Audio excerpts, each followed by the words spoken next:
The flash of power, the gleam of oil. In the sky, the power of oil conquering the heights. On the sea, the might of petroleum pulsing in great engines of the liners that traverse the deep. On land, oil feeds the fiery furnace or drives the diesel engines along far-flung rails of steel. And on the open road, well, you know what makes your auto run. For millions of years, this source of power slept peacefully in the dark recesses of the earth until modern magic loosed the liquid energy from its subterranean prison. Great areas became forests of towering derricks. And here's how the petroleum forest grows. A cellar is dug, and a rotary table to turn the drilling stem and the bit is set in place. Round and round the rotary goes, drilling deep down to oil. A steam engine drives the drilling mechanism. They're inserting a length of pipe, lengthening out the stem for deeper drilling. A new joint is waiting. Oil field workers are called drillers, roughnecks, roustabouts, rope chokers. The oil field treats our ears to odd and colorful names. Now the drilling stem has been lengthened, then round and round once more. Down through layers of sandstone, shale, limestone, down to astonishing depths. This well 5,000 feet. Some 10,000, 2 miles into the earth. And then, after weeks of drilling, fighting against natural obstacles, the drill at last reaches the oil sand, porous rock, which holds the oil much as a sponge holds water. Next, the casing is lowered to the bottom of the hole and cemented in position. Then drilled through the oil sand, and a screen is installed at the base of the casing. The screen extends down into the oil sand. The oil flows through the screen, up through the small pipe tubing to the surface. So they've struck oil, and now the well must be cleaned of the mixture of drill mud and oil. Some wells flow of their own pressure. Others must be pumped, need power. The power is transmitted to groups of wells, the ever-swaying rocker arm, the rhythm of pumping, the unceasing heartbeat of the oil fields. A 24-well hookup is the height of oil field power. Pumping black magic from 24 drillings in the earth, all at the same time, out of the ground. The oil is cleaned of natural gas or water, which is combined with it.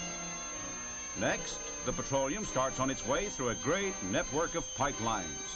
There are powerful pumping stations every 40 or 50 miles to keep it moving along the lines.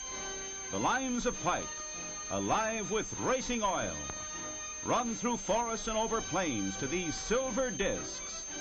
They're storage tanks where the oil rests briefly before it rides the waves in giant tankers. And they're masterpieces of shipbuilding, those tankers of steel. The largest navigate the sea at 15 knots and carry 5.5 million gallons of oil. The voyage of oil to the refineries. The refinery with its modern structures, technological towers, minarets of science, docks, office buildings, pageant of industry. Day after day, there is an endless flow of oil as the tankers discharge their liquid cargo. Unloading oil is a vast operation of piping through huge hoses. Discharged pipes on the vessel and receiving lines on the dock are connected, and a cargo of 5 million gallons is discharged in less than 24 hours. No two cargoes of crude oil are alike, so each boatload must be stored in different tanks, and each batch must be processed individually, with laboratory tests to indicate the precise treatment for each. That is embodied science. Those masses of strangely wrought steel, forests of stacks, glowering and hissing boilers, leaping and winking fireboxes. Intense heat, the flames roar in the furnace, yet the oil flows so fast the heat does not scorch it. And scientists wrest from the crude petroleum its tremendous power in the form of gasoline and other fuel oils. And that's done in these towers called fractionating towers.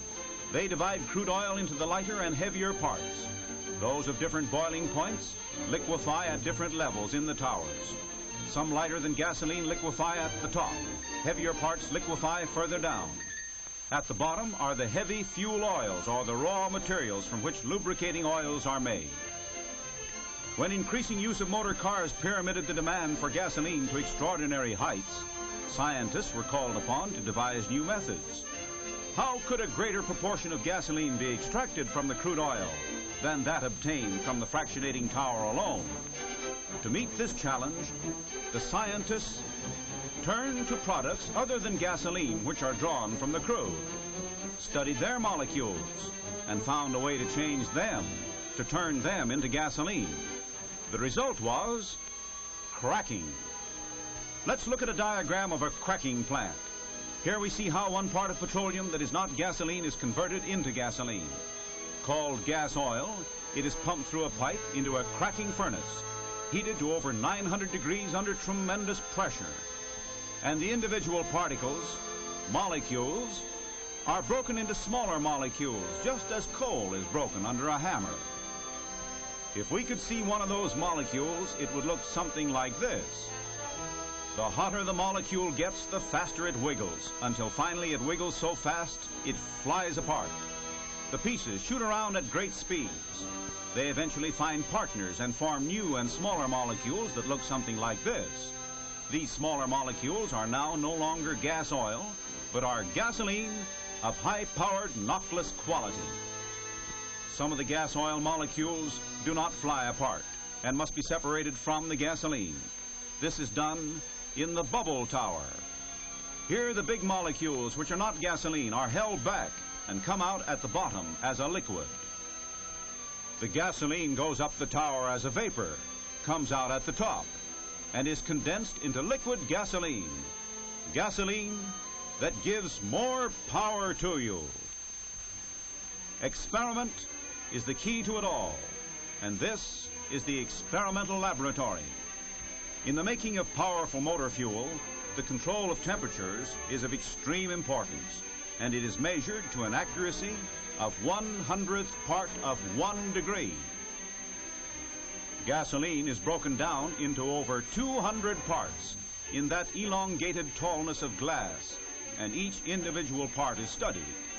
The laboratory with its strange gleaming of new and unpredictable things. Here are created modern miracles with the chemistry of oil. Tank farm, to which the motor fuel goes from the refinery, and then out to the nation, by railroad tank car and by motor barge. Pipelines run their web-like nets under rivers, over mountains, carrying gasoline that goes into millions of gasoline tanks to generate billions of horsepower for the nation. Oil means horsepower in a horsepower-using world. Briefly, in 4 words, more power to you.